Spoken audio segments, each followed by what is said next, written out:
Ravi Zacharias' daughter, Sarah Davis, has recently apologized for her father's sexual misconduct allegations. So let's talk about it.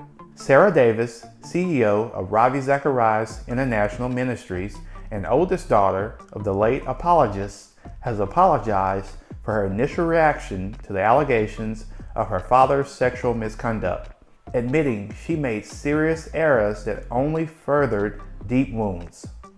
Her statement elicited a response from her brother, who claimed that she is not speaking for the family. Let me know what you think about her apologizing. This is not surprising to me. Oftentimes, which is understandable, when someone is accused of allegations such as Ravi Zacharias was accused of, the family members and closest friends will stick by their side until all the facts come out. If you have not checked out my previous video on the RZIM allegations, please do so. The video is on the screen above. Sarah stated, "To the women who are victims of my father, I think of you every single day. I am utterly devastated," she said in a video message. "I am sorry that I did not see you.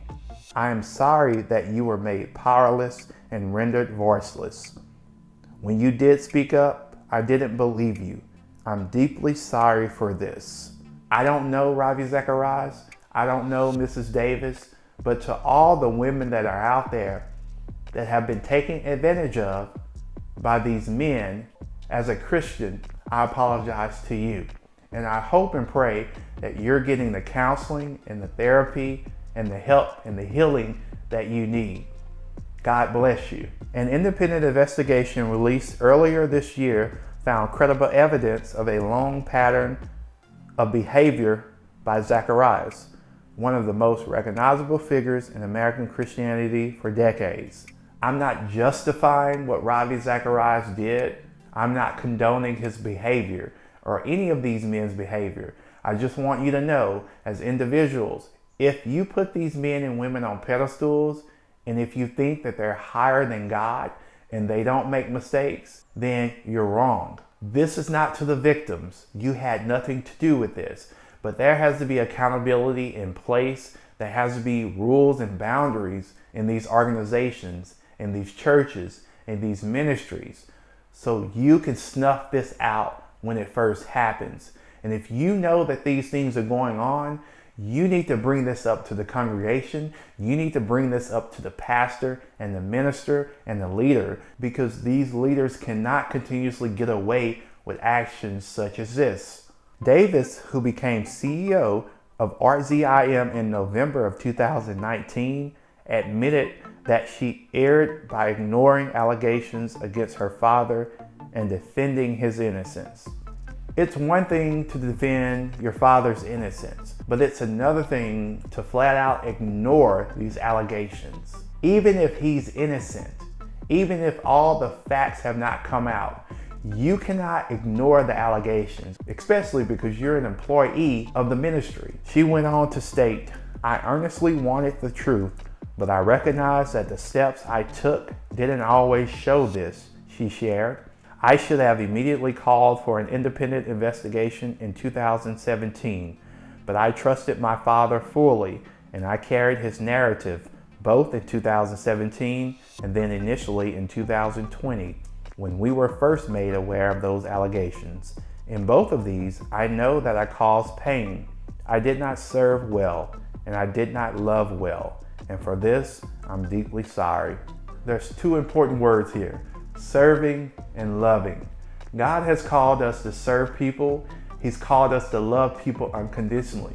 When you serve people, when you love them, you have to listen to them. You cannot ignore allegations or the signs. I don't care if this is your father or any other family member or employee of a company or organization. She continued, "My goal and my heart were not to attempt to cover up the sins of my father or any sin, to further a call or a mission," she added.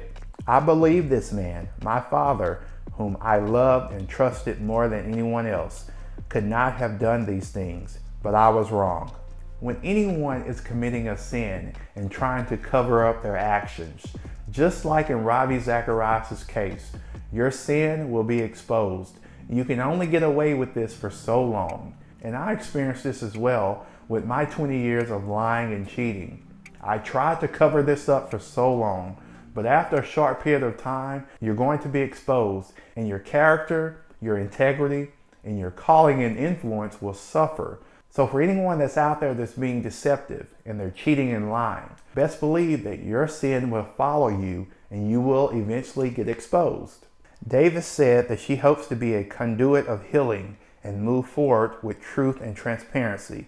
She apologized to the public for RZIM not representing Christ to you. While we were proclaiming a God who loves and values every person, our leader was not living in the truth of who God is. We have to live in truth of who God is, especially if we profess that Jesus Christ died for our sin. Jesus called us to love and respect and honor everyone. In this case again, I pray for everyone that was affected by these allegations and these facts. I also pray for Ravi Zacharias' wife and his daughter and his entire family. We have to do better as a church. We have to do better as individuals. If you have not checked out my previous videos on the RZIM allegations, please do so. Thank you for hanging out with me in this video. I cannot wait to hang out with you in the next. Take care.